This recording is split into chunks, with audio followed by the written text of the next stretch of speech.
Let's look at more on 2.5 on continuity, where we will define a few more things, get onto some important theorems actually.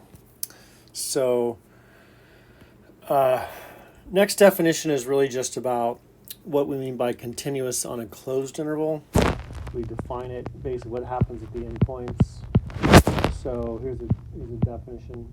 So the previous definition is really a continuity at a point, which would be just on the number line. So now we want to talk about continuity, what we mean by continuity on a closed interval. So let's take a look. So continuity on a closed interval. So F, we say F is continuous on a closed interval from A to B if and only if F is continuous on the open interval from A to B and the limit of f of x as x approaches A on the right side of A equals f of A. And similarly, the limit of f of x as x approaches B on the left equals f of B. Okay, so basically has to equal those function values on that side. Okay, so let's take a look at an example of that. So sometimes they just say discuss continuity, so we'll just say discuss continuity.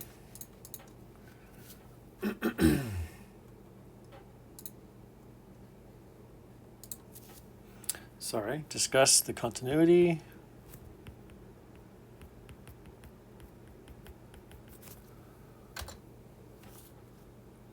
of f of x equal to the square root of 1 minus x squared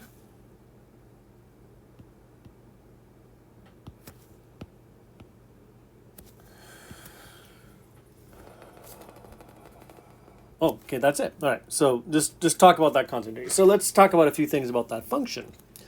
So it's a root function. So what do we know about a root function? Well, one of the things we know f of x is always greater than or equal to 0 because it's a square root. Square root can't be negative. Okay, we also can talk about the domain. What's the domain of f? So the domain of f was, what's happening on the inside, what's going on, right? So what's the deal with that? And so we know that 1 minus x squared has to be greater than or equal to 0. So it has to be positive underneath the square root.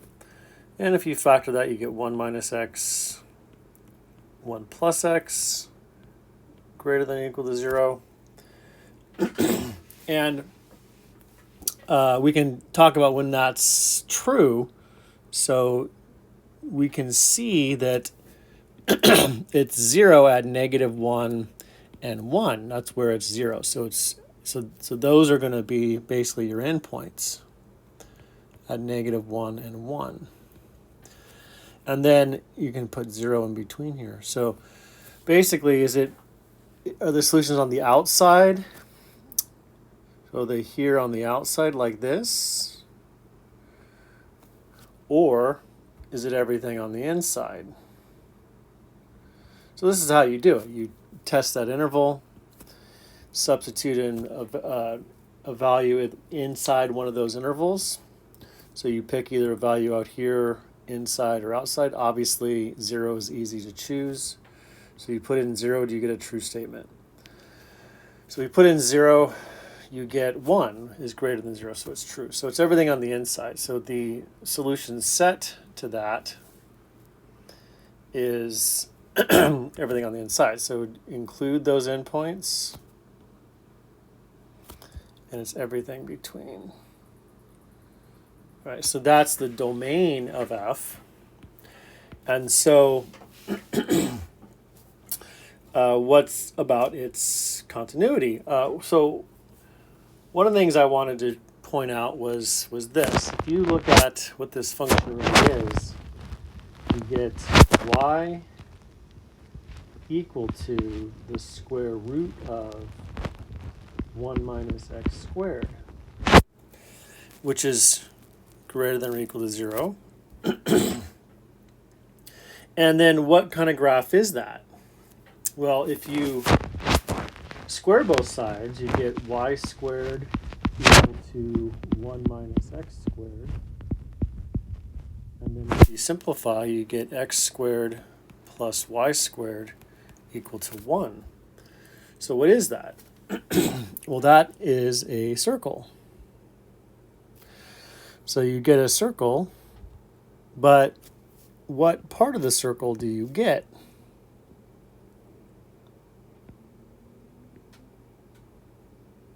Okay, so I'm going to draw the whole circle. Made a circle, yay. Okay, so I got the whole circle there. But you only get what part of the circle? Well, we know that this is positive, so it has to be the top part.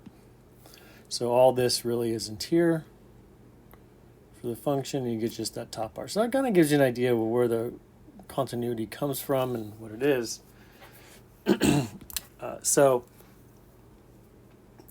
It's continuous, everything between -1 and 1, and then what about the endpoints? So if you look at the limit of f of x as x approaches, we'll say -1 on the right, so we're coming in like this, then you get 0. Okay, so then that's going to be f of -1. If you substitute in, so here's your f, here's your function, or this one, doesn't matter. You square it, 1 minus 1 is 0, so it's 0. Right, so f of -1 satisfies the definition, so it is the function value. And you can see the other side as well. The limit of f of x as x approaches 1 on the left is f of 1, which also equals 0. So it equals the function value in both cases. So therefore, f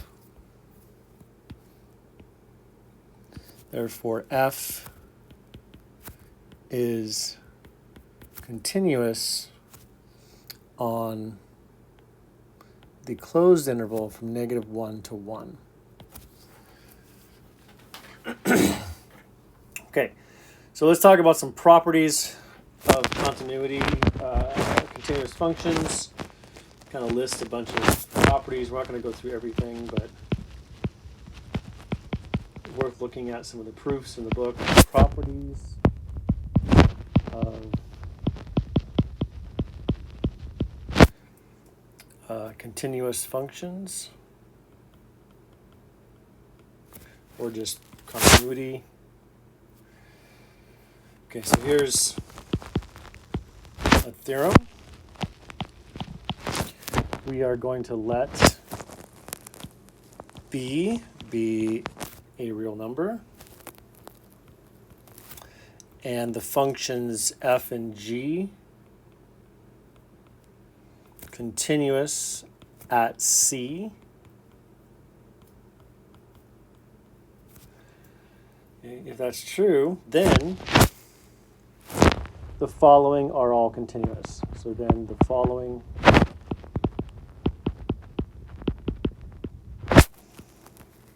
are continuous.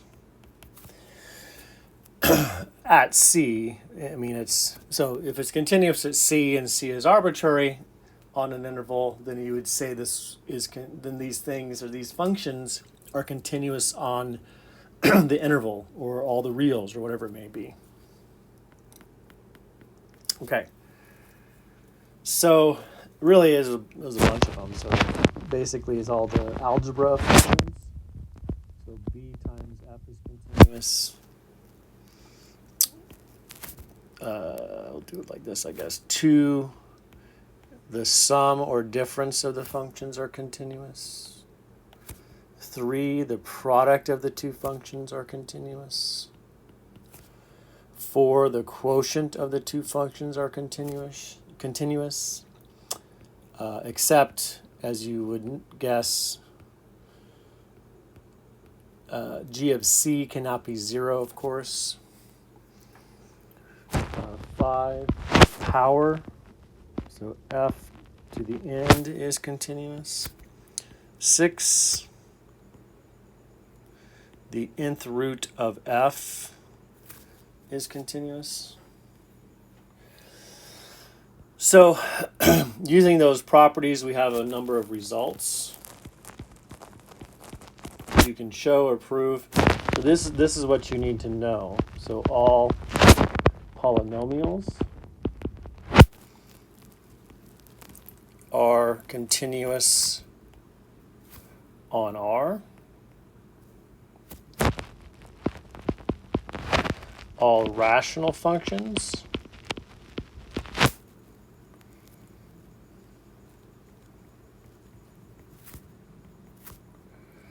are continuous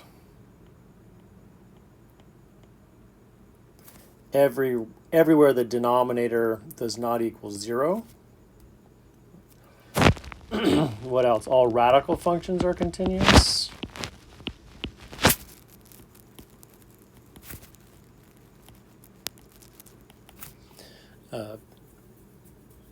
Okay, let's see what else.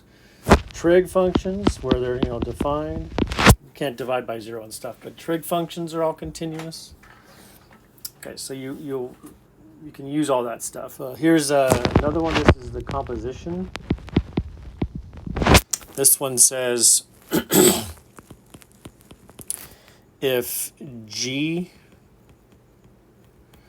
is continuous at C and F is continuous at G of C, then F composed with G of C, which is F of G of C, is continuous. So that's the composition of functions. We also have a limit case. So basically this allows us to bring a limit inside of a composition. This one says, this is theorem 10, not that it really matters, but if the limit of f of x as x approaches c equals b, and g is continuous at b, then the limit of g of f of x as x approaches c is equal to g of b.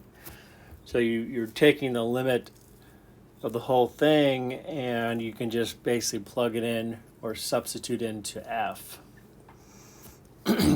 Okay, so that's a bunch of properties to look at, and we'll be using all these properties in these, the theorems to come. So let's see. Let's continue to the next topic, which is the called the intermediate value theorem. So this is an important theorem to know. So the intermediate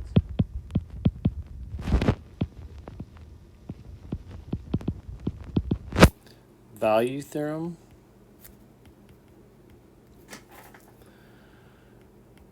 for continuous functions.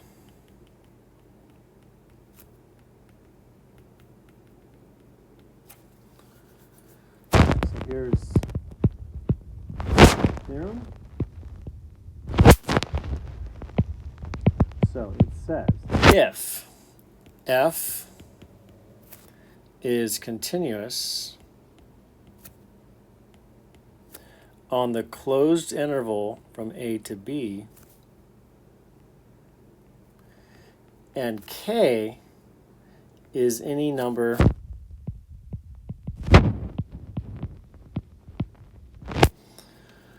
between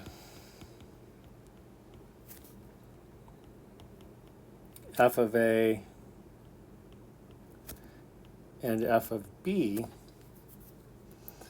then there must exist, so there exists a c, another value, in the open interval of AB such that f of c is equal to k. So graphically, it's saying this. Let's take a look at what this graph would look like. It's should be very intuitive once you see what I'm talking about. It all relies on it being a continuous function. So if you have some function, like that, and you're saying, so if here's like your A and here's your B, then your f of A is here. Your f of B is off my chart there. Let's just move it over. A little too far anyway. Okay, then there's your B. So then this is your f of, so that's your f of B. Right here is your f of A. Then there's some value in between. So let's just say this value here is k. So if that value is k, and we know that f of b, in this, I'll do it the other way around. So it has to be between them. So we can see clearly here that k is between f of b and f of a. You can do an inequality, but it could be reversed. You could have a function going like this, and then you'd have f of b be greater than f of a. But in this case, it's this direction. So we have that f of a is less than k, which is less than f of b. So that's what we mean by between, right? So it's between f of a and f of b. So what this theorem is saying, there must exist a value c that takes on that value k. So if you come over here, there has to be a value, I don't know, right here somewhere, such that f of c equals k. So that's what the statement's saying. There exists a c in the open interval from AB such that f of c equals k. That's the key statement there. It has to take on. So what it's saying is every value between f of a and f of b must be attained. So you can get every value by some value in this interval. Okay, so, and I'll show you how you prove one of those, or not prove, do an example. Proving that's actually very difficult to use delta epsilons and it uses analysis, real analysis to do it. But it's an obvious thing. I mean, it has to take on every value if it's continuous. Here's a corollary. So the corollary is like a result of. So this is a corollary. So an immediate result of that theorem. So corollary means immediate result of the theorem. This one says if f of A and f of B have opposite signs, one's negative, one's positive. Doesn't matter which is opposite, but they have opposite signs. Then so basically what I'm going to say is there has to be a zero in between. So let me show you the picture first. Let's just do that first, because it's easy to get caught up in all the symbols, but which I need you to know all those symbols, because that's why I do it in the beginning. So if you have a function, it goes like this. Okay, and so suppose here's your A and here's your B. So we can see f of A is up here, and it's positive. Your f of B is down here, and it's negative. So what do you know must occur?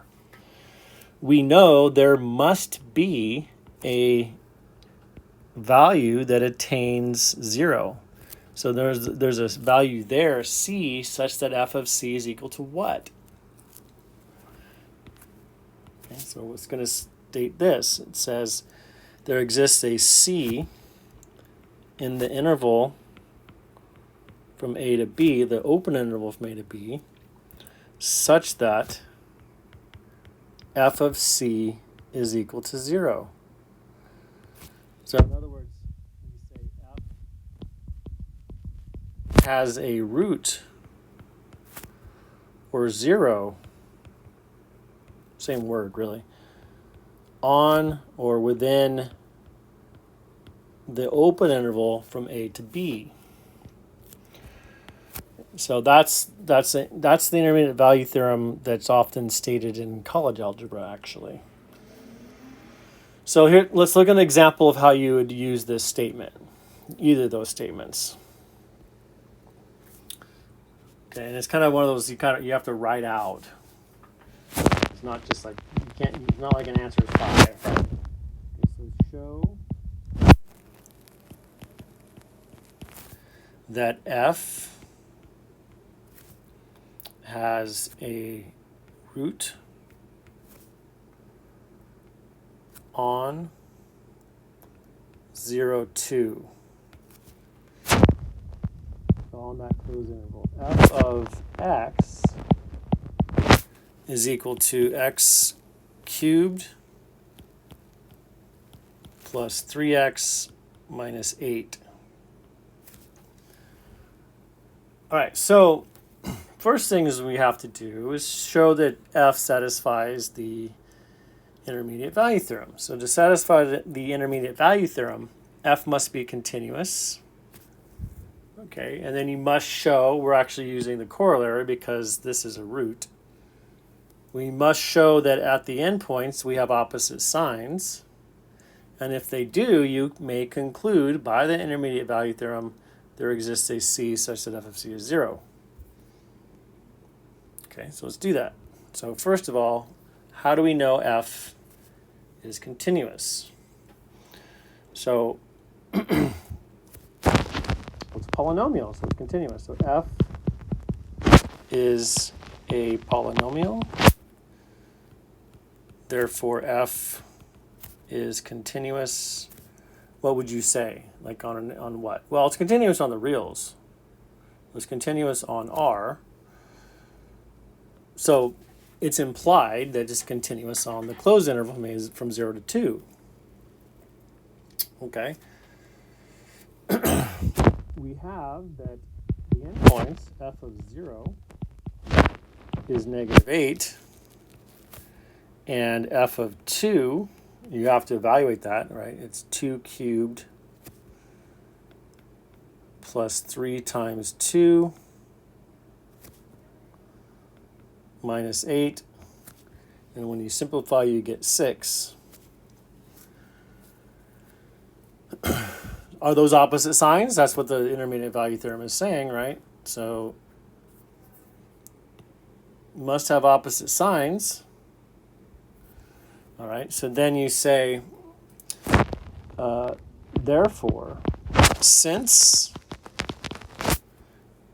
f of 0 and f of 2 have opposite signs, you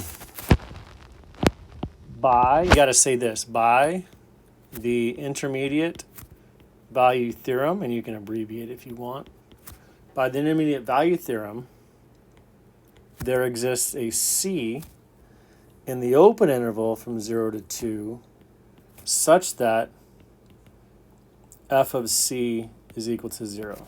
You can say this part at the end if you want. So that's it. But you got to say all of that. You got to say all that stuff for these questions. So in other words, there is or must be a root on that interval from 0 to 2. So this is what we call, this is an existence theorem. So existence